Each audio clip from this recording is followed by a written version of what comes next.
জয় গুরু। সত্যানুসরণ সম্বন্ধে কথা উঠল। শ্রী শ্রী ঠাকুর সত্যানুসরণ আমার হাতের লেখা প্রথম বই বলে তো লিখছিলাম না।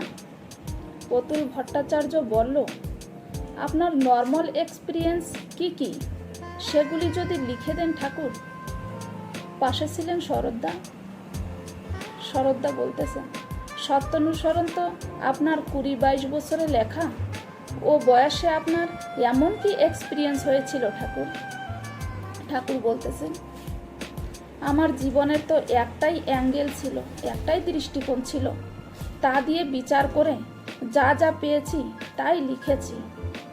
ছোটবেলায় আমি মার পাছে পাছে ঘুরতাম চক্রবৃদ্ধির মতো। ওই সবের উপর দাঁড়াইয়েই যা হবার তাই হয়েছি।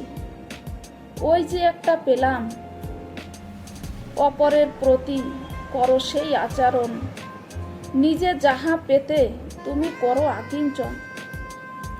অনেকে আমাকে মারত, তার থেকেও আমি অভিজ্ঞতা সঞ্চয় করতাম। ঠাকুর বলতেছে না, অনেকে আমাকে মারত, তার থেকেও আমি অভিজ্ঞতা সঞ্চয় করতাম। আর আমার এডুকেশনের শিক্ষার বীজই হলো যে ওই 1 আর 1 2 হয় কেমন করে, দুটো 1 হতে পারে। ঠাকুর বলতেছেন 1 আর 1 2 হয় কি করে, দুটো 1 হতে পারে। এর ভিতর থেকে তো সংস্কৃত লিখতেই পারলাম না। ঠাকুর তাই বলতেছেন যে ছোটবেলায় আমি মার পিছনে পিছনে চক্রবৃদ্ধির মতন ঘুরতাম, তার উপর দাঁড়াইয়া যতটুক পেয়েছি ততটুকুই লিখলাম। জয় গুরু।